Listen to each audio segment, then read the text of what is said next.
எல்லாருக்கும் வணக்கம். இன்றைக்கி நம்ம என்ன வீடியோ பார்க்க போகிறோன்னா, செடி வளர்க்குறத பற்றி வீடியோ போடலாமான்னு உங்ககிட்ட கேட்டுருந்தோம். அதுக்கு நிறைய பேர் நீங்கள் போடுங்கன்னு சொல்லியிருந்தீங்க. அதனால் இந்த ஃபஸ்ட்டு வீடியோ நாங்கள் மேக் பண்ணியிருக்கிறோம். இது அடுத்தடுத்து நாங்கள் நிறைய வீடியோ இதுமாரி போடலான்னு இருக்கிறோம். உங்களோட சப்போர்ட்டை நீங்கள் சொல்லுங்கள், கமெண்ட்டில் சொல்லுங்கள். இப்போ வாங்க வீடியோக்குள்ளே போகலாம். இதுக்கு முன்னாடி நம்ம சேனல் நீங்கள் புதுசாக இருந்தீங்கன்னா மறக்காமல் சப்ஸ்கிரைப் பண்ணிட்டு அந்த பெல் ஐக்கானை கிளிக் பண்ணுங்கள். இன்றைக்கி நம்ம பார்க்க போகிற செடி வளர்ப்பு என்னென்னா, புதினா செடி நம்ம தண்ணியிலே வளர்க்க முடியும். அது எப்படி வளர்க்குறது, அதை பற்றின டீட்டெயில் எல்லாத்தையுமே இந்த வீடியோவில் பார்க்கலாம். நான் ஏன் தண்ணியில் போட்டு வளர்க்கணும், நான் தரையிலே நட்டு போயிடுவேன்னு நீங்கள் சொல்லலாம். சில மண்ணில் நீங்கள் தரையில் நட்டிங்கன்னா வேர் அழுகி போயிடும். அவ்வளோ சீக்கிரம் துளுக்காது, வேரே உழாது.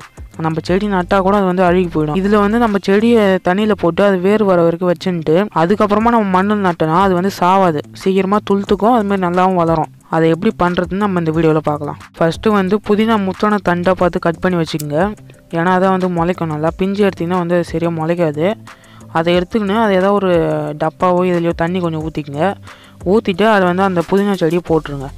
அதை நீங்கள் டெய்லியும் ஒரு 2 நாள்லேயே பார்த்தீங்கன்னா அதோடைய வளர்ச்சி நம்மளுக்கு தெரியும். இலை நல்லா பெருசாக இருக்கும். அப்புறம் வேர் சின்னதாக வர ஆரம்பிக்கும். அது நம்ம வீடியோவில் பார்த்தா உங்களுக்கு தெரியும். இப்போ நான் எத்தனை நாளுக்கு அப்புறம் அந்த வேர்லாம் வந்துருக்குதுன்றதை டேவோட போடுறேன். அதை கொஞ்சம் பாருங்கள், பார்த்துட்டு வாங்க. அதுக்கப்புறம் நம்ம வீடியோவை கண்டினியூ பண்ணலாம்.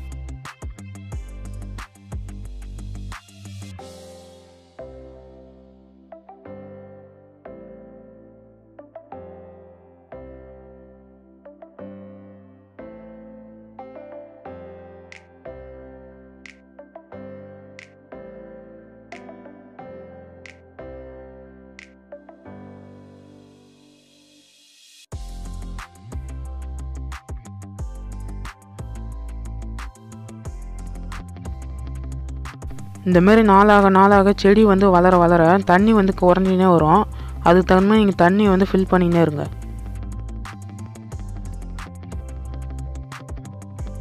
நம்மளுக்கு இத்தனை நாளுக்கு அப்புறம் மண்ணில் புதைச்சா நம்மளுக்கு நல்லா துளுக்கிற அளவுக்கு வேர் இந்த மாதிரி அதிகமாக வந்திருக்கும். அது வந்ததுக்கப்புறம் நீங்கள் என்ன பண்ணுறீங்கன்னா அதை எடுத்து மண்ணில் நட்டுருங்க. இப்போ செடி துளுத்து வரத்துல எந்த ஒரு பிரச்சனையுமே இருக்காது, அழுகியும் போகாது. ஏன்னா வேர் இருக்கிறதுனால கொஞ்சம் சீக்கிரமாகவே அது தண்ணி இழுத்து வளர ஆரம்பிச்சிடும். நீங்கள் அப்படியே வச்சிங்கன்னா சில மண்ணுக்கு அது செட் ஆகாது, அழுகி போயிடும். இப்போ எங்கள் ஊர் மண்ணுக்கு தான் நல்லா வளரும், சில ஊரில் வளராது. அதுக்காக தான் அது மாதிரி நாங்கள் பண்ணியிருக்கிறோம். இந்த மெத்தடை ட்ரை பண்ணி பாருங்கள். நீங்கள் வீட்டுக்கு உள்ளே கூட ஒரு சின்ன ஏனத்தில் இந்த மாதிரி புதினா செடி கட் பண்ணி போட்டு நீங்கள் வளர்த்து அதை வேணுன்றப்ப நீங்கள் யூஸ் பண்ணிக்கலாம். இதை மண்ணில் தான் நடணும். இப்போ சிட்டியில் இருக்கிறோன்னா பார்த்தீங்கன்னா நீங்கள் மண்ணில் நட முடியாது. இந்த மாதிரி நட்டு பார்க்கலாம் நீங்கள். அது இல்லாமல் உங்கள் வீட்டுக்கு யாருன்னா வந்தால் கூட இது பார்க்குறதுக்கு ஒரு வித்தியாசமாக இருக்கும் உங்களுக்கு, தண்ணியில் வளருதுன்னு சொல்லிட்டு. அதனால் ஒரு டெக்கரேட்டிவ் ஐட்டமாகவும் இதை நீங்கள் யூஸ் பண்ணிக்கலாம். இப்படியே தண்ணியிலே விட்டால் கூட அது ரொம்ப நாளுக்கு வரும். நீங்கள் அது சீக்கிரமாக சாவாது, இல்லை அழுகி போயிடாது, இல்லை எதுவுமே ஆகாது. நீங்கள் ரொம்ப நாள் வேணால் வச்சுருக்கலாம். நாங்கள் ரொம்ப நாள் வச்சிருந்து உங்களுக்கு காமிச்சிருப்போம். நடுவில் என்னாச்சுன்னா வீட்டில் இருந்த பசங்க அந்த செடியை எடுத்து வெளியே போட்டாங்க. நாங்கள் அதை ஒரு நாளுக்கு அப்புறம் தான் பார்த்தோம். ஃபுல்லாக காஞ்சி போய் செடியை செத்து போச்சு. அதனால் நாங்கள் ஃபுல்லாக உங்களுக்கு இல்லைன்னா ரொம்ப அதிகமாக வளர்ந்ததுக்கப்புறம் காமிச்சிருப்போம். உங்களுக்கு வேறு எந்த மாதிரி செடி வளர்க்குறத பற்றி தெரியணுன்றதையும் கேளுங்க, நாங்கள் வீடியோ பண்ணுறோம். இந்த வீடியோ பிடிச்சிருந்தா ஒரு லைக் பண்ணுங்கள், உங்கள் ஃப்ரெண்ட்ஸுக்கு ஷேர் பண்ணுங்கள். மறக்காமல் நம்ம சேனலை சப்ஸ்கிரைப் பண்ணுங்கள்.